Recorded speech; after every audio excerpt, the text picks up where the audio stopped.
What is up, family? My name is Garin. If you don't know me, I'm a recording artist out of Las Vegas, and today I wanted to make this video and just talk to you guys. I feel like I've had this on my soul and just wanted to get this message out there. So, something that has been on my mind is the question of what does it mean to be spiritually enlightened, right? And I think to answer this question, we need to ask the opposite. What doesn't it mean to be spiritually enlightened, right?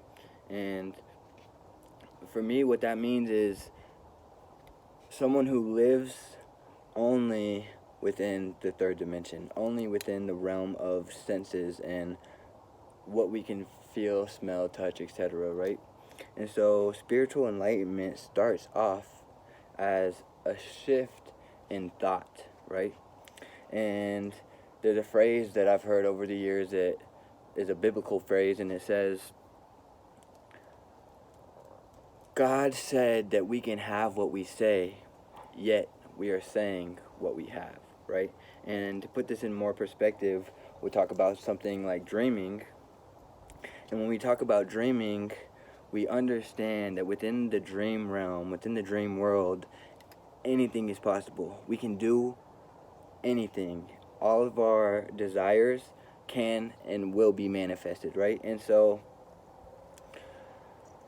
spiritual enlightenment is taking this idea and applying it to the awakened dream, right? Understanding that we can create anything through thought, right? Thought is what created everything. Everything we can see, everything we can touch, everything in this physical world has been created from thought. And so once we understand that, we can understand that through thought, we can create anything. Okay? So, in saying that, it's important that we understand that being observant of our mind and being observant of our thoughts is incredibly important. And how do we do that? Well, there's a couple ways, and I know you've already heard of them. One is journaling. Two is meditating, right? It's important that we can become, like I said, the observer of ourselves, and we can say, we can almost take the position of a mechanic and say, okay, this is what's not working right. Let's take that piece out and put this piece in, right? And so we begin a process of inventing ourselves, self-invention, right? And we start to be able to get in tune and aligned with ourselves as well as our purpose, right? And how do we find our purpose? Well, thankfully we have something that's called intuition, right? And we can look at intuition as our spiritual compass, pointing us where we should go. And to go deeper on the subject of intuition, let's talk about time, right? And we've all heard the theory that time does not exist. Albert Einstein said that time is relative, right? So we've heard this, yet it doesn't make sense to us because we're experiencing time right now. And so it's not that time doesn't exist, it's just that it doesn't exist in the way that we think that it does, right?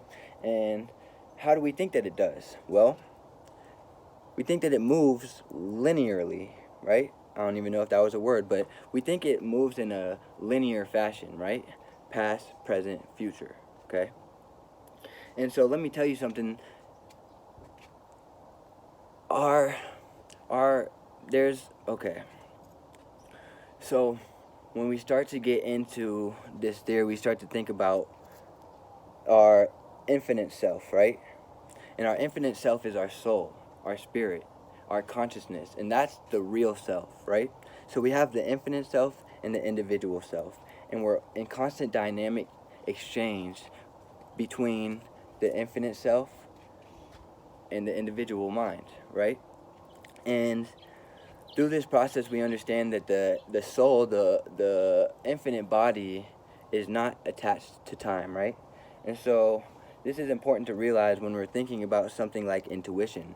And it's important to understand that we are always cycling through let's say, the physical mind and the spiritual body, right?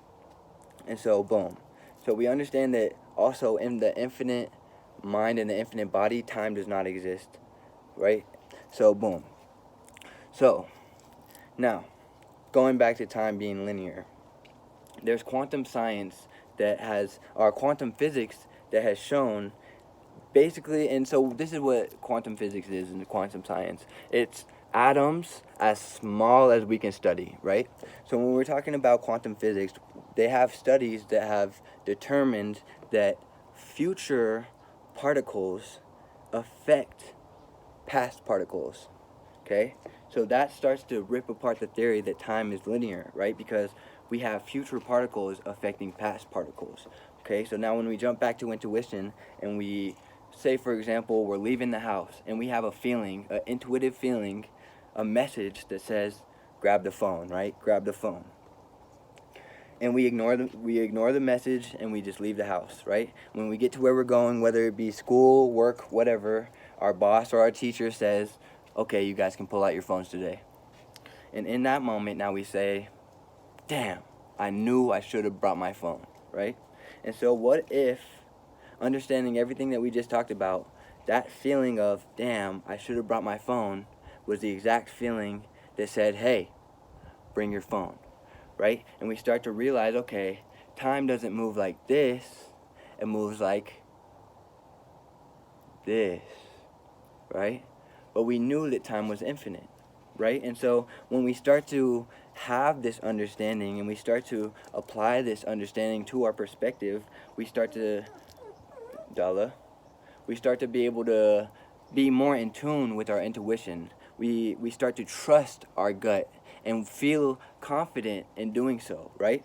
This touches on how there's people that say that everybody is an empath, right? And that's 100% true. We have far more than 5 senses, and the only difference is that we haven't taken the time to say, okay, this sensation that I'm feeling is another sense and is an extension of my senses, and it means something, right?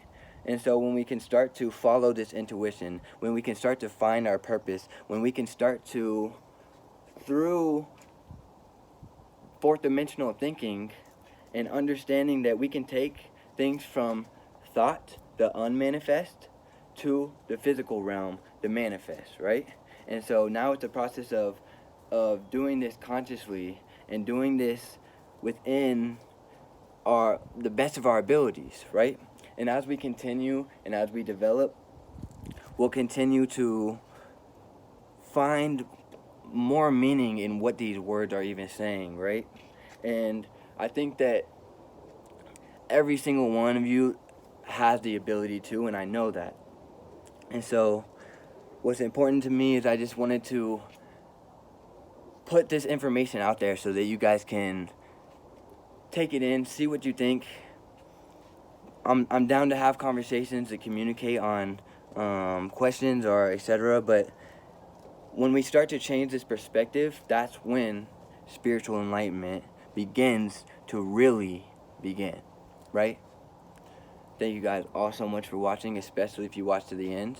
My name is Garin. I'll put all of my information, Instagram, social medias, music, really cool, really fun stuff, so that you can stay along with me for this journey, continue to be fed, and continue to feed. Thank you guys so much for watching. I love you. Clean hustle.